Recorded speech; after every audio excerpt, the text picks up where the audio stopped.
When I was, maybe a year before that, I guess it would have been closer to 2 years because I just got my driver's license at 15 and a half, and Christmas was here, and I wanted to cut a Christmas tree for the family, so I drove up Butterfield Canyon, and which was a canyon where there was a lot of mining going on, copper mining. And I got my Christmas tree, I cut it, I put it in my car, and there was a light snow coming down, not a lot of snow on the ground, maybe about an inch. And I got in the car to drive out, and it wouldn't drive out. It was stuck. So I walked to the top of the hill, maybe about a mile, and there was a little mining town there with hotels in it that many of the miners stayed in, inexpensive, stay by the week kinds of hotels. I called my parents from there, and it was decided I'd stay, come the next morning, because it was late. I'd try and drive out. If I couldn't, my father'd come after me. Well, there's a man in the hotel, and he befriends me, and he begins to talk to me because he has written a book. He has had God appear to him, and he's written a book, the only true book between man and God. Now, Tom, I have to tell you this. At this point in time, I'm a very religious young man. I've been raised in a religion. I'm very faithful to that religion. I've read all of the books and materials. I've memorized them. I have excelled in this religion, received awards for my excellence in this religion, and I am one religious kid, okay? Uh-huh. Well, this man challenges everything I believe. Mm-hmm. And by the next morning, because we talked down all night, when I left, I am thoroughly confused. If everything he has told me is correct, I have been lied to. I have been deceived. And I don't know whether I am angry, and if I am, who I'm angry at. But I am really unhappy. Mm-hmm. I get to my car. It has snowed all night long. There's more snow on the ground. Well, the car isn't going to drive out, but I'll try. I get in the car, and it drives straight up the hill. All right? Now, okay, I get into town, and I start taking these questions to my parents and to my teachers and to my seminary, and they throw me out of seminary. I'm a disturbance. Here I am, 16-year-old kid, and he's basically excommunicated by his religion because he's a disturbing influence. All right, now I'm pretty atheist. I start, I go the other way. I'm going to learn everything I could learn about these folks. As Sigmund Freud says, religion is a sugar-coated neurotic crutch. All this spirituality stuff is nonsense. There's a physical explanation for everything. I'm a straight-A student. I'm devouring all the physics I can get. I'm shoving this stuff back at them. Don't tell me about 25th day of December. Hell, that's the day that they, the vernal equinox. And so the cult of the Great Mother slaughtered a bull over an open pit.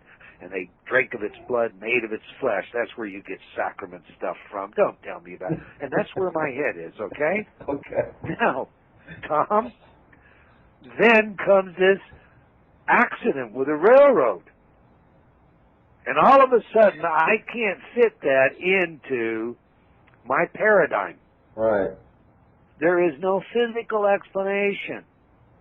Well, we all have stories of this kind, and the book, What Does It Mean, is designed to bring that material, not just the here it is, miracle kind of material, but the everyday stuff that we deal with, to bring it up, to set it in front of us, to immerse you in it, and then to ask you the question, what does that suggest?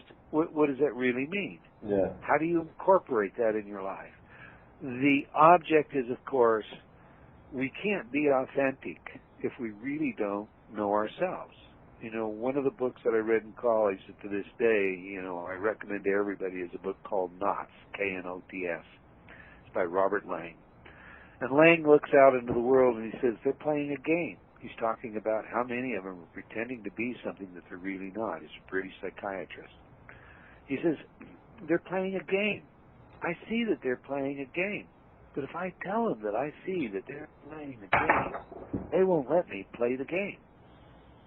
And that's how much of us, much of our lives are passed. And it is my honest, earnest desire that the human, every person on this planet, maximize their true potential and you can't get close to that without knowing who you are. Yeah. I know you're probably pressed for time, right? I'm coming up on a hard one, I am, Tom. I've got about 3 more minutes. All right, so let's let people know all about InnerTalk and how they can get in touch with you.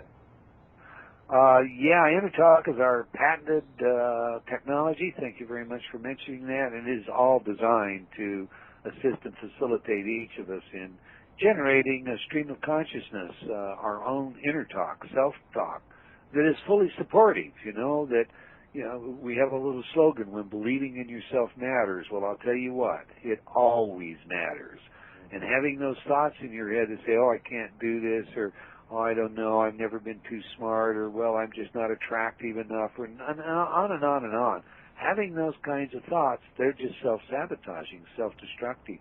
So it's a tool designed to prime your stream of consciousness, and it's been demonstrated in a number of different double-blind studies across various modalities to be very successful at doing just that.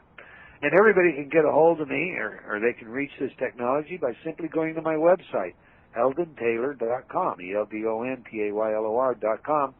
And the specials on these books are posted on my website too. So all right. I appreciate it. Thank you, Tom. That was nice. Well, thank you, Eldon. I really appreciate you taking some time out to visit with us today. And everybody, get this trilogy.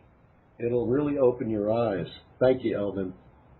My pleasure. Thank you, sir. You have a great one. I appreciate it much. All right. And folks, this is Tom Murasso from BornToManifest.com signing off. Thanks so much for being with us, and we'll see you next time. Peace out. We love you.